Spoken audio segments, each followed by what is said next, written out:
اب اگر ہم بات کرتے ہیں اعلیٰ حضرت کے بیانات کی، تو اعلیٰ حضرت کو جو زبان و کلام و بیان پر جو قدرت حاصل تھی وہ کسی ایک زبان کے ساتھ خاص نہیں، عربی ہو یا اردو، فارسی ہو یا ہندی، کوئی بھی زبان ہے، جس زبان کو آپ ذریعہ اظہار بنا لیں اس زبان کے تمام الفاظ میرے امام کے بے پایاں حافظے میں مستحضر ہو جاتے، اور آپ موقع اور محل کے اعتبار سے جس لفظ کو موضوع سمجھتے اس لفظ کو وہاں پر اس دلکش انداز کے ساتھ لاتے کہ خوش گفتاری کا حق ادا کر دیا کرتے تھے۔ آپ کا کلام بھلے وہ نثر کے اندر ہے یا نظم کے اندر ہے، اشفاق بھائی آپ کو امام اہل سنت کے کلام میں بھلے وہ نثر کے اندر ہے یا نظم کے اندر ہے، ان تمام کلاموں کے اندر مسجع الفاظ کی لڑیاں اور مکفہ جملوں کی ایسی مالائیں ملیں گی کہ بندے کی عقل دنگ رہ جاتی ہے۔ آپ دیکھیں فتاوی رضویہ کا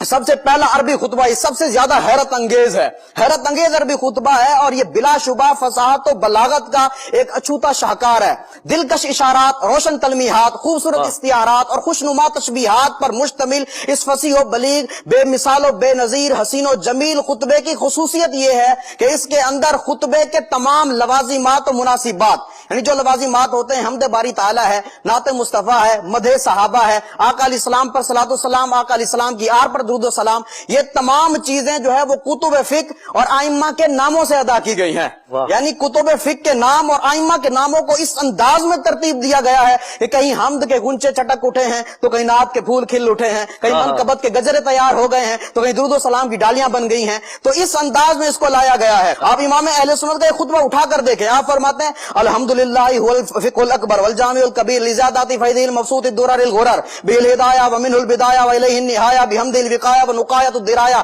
وعین العنایہ وحسن الکفایہ۔ حمد ہو گئی، والصلاۃ والسلام علی الامام الاعظم للرسل الکرام مالکی وشافی احمد الکرام یقول الحسن بلا توقف محمد الحسن ابو یوسف وانہ الاصل المحیط لکل فضل بسیط ووجیز ووسیط البحر الزخار والدر المختار وخزائن الاسرار وتنویر الابصار وفتح القدیر وزاد الفقیر وملتقى الابحر ومجمع الانہر وکنز الدقائق وتبین الحقائق والبحر الرائق منہ یستمد کل نار فائق فیہ المنیۃ وبہ الغنیۃ ومراق الفلاح وامداد الفتاح وایداح الاصلاح ونور الازاء وکشف المزمرات وحل المشکلات والدر المنتقى وینابع المبتغى وتنویر البصائر وظواہر الجواہر البدائع النوادر المنزہ وجوبا عن الاشباح والنظائر مغنی السائلین ونصاب المساکین الحاوی القدسی لکل کمال قدسی وانسی الکافی الوافی الشافی المصفى المصطفى المستصفى المجتبى المنتقى الصافی عدۃ النوازل وانفع الوسائل لاسعاف السائل بعیون المسائل وعمدۃ الاواخر وخلاصۃ الاوائل وعلى آلہ وصحبہ واہلہ وحزبہ مصابیح الدجى ومفاتیح الہدى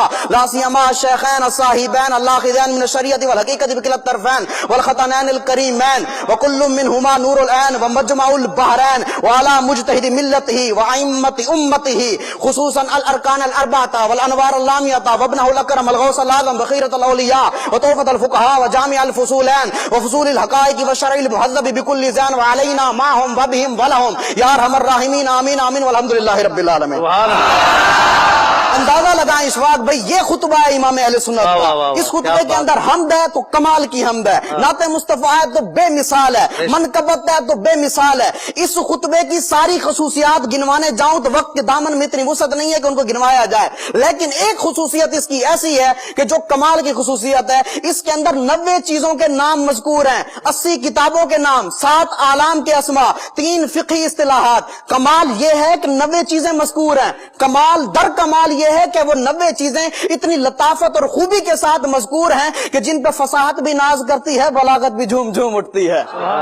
ایسا کمال کر دیا ہے، پڑھنے والا حیران مگر ان کے بختوں پہ نازاں دکھائی دیتا ہے، یعنی ایسا کمال کر دیا امام اہل سنت نے اس خطبے کے اندر۔ آپ حمد دیکھیں، الحمدللہ والفقہ الاکبر والجامع الکبیر لزیادات فیض المبسوط الدرر الغرر، یہ آگے چلتے چلے جائیں، یہ سارے کتابوں کے نام ہیں۔ اس کے بعد آ جائیں کہ یہ والا جو آپ نے ان کے نام لیے، امام شافعی کا نام لیا، اب داغ پر معنی پتہ کیا ہے؟ والصلاۃ والسلام علی الامام الاعظم، درود و سلام و تمام یعنی انبیاء کے امام اعظم یعنی نبی اکرم پر، نعت بھی ہے اور امام اعظم کا ذکر بھی ہے، ذکر بھی آ گیا، 2 چیزیں۔ اب دیکھیں مالکی، وہ میرے مالک ہیں، آقا کریم میرے مالک ہیں، امام مالک کا ذکر آ گیا۔ شافعی، یہاں ذو معنویت، عقیدے کی وضاحت بھی کر دی کہ آقا کریم شفاعت فرمانے والے بھی ہیں، میری شفاعت کرنے والے بھی ہیں، اس سے آگے بھی عقیدے بیان کر دی۔ یہاں پر دیکھیں کمال کر دیا امام اہل سنت نے، آقا علیہ السلام وجہ کائنات ہیں، مبدأ کائنات ہیں، اصل کائنات ہیں، یہ ہمارا عقیدہ ہے، اس کو فإنه الأصل المحيط لكل فضل بسيط ووجيز وبسيط یہاں سے دیکھیں بیان کر دیا۔ اور اس سے پہلے امام اعظم کے جو تین شاگرد ہیں، اس ایک جملے کے اندر یقول الحسن بلا توقف محمد الحسن ابو یوسف،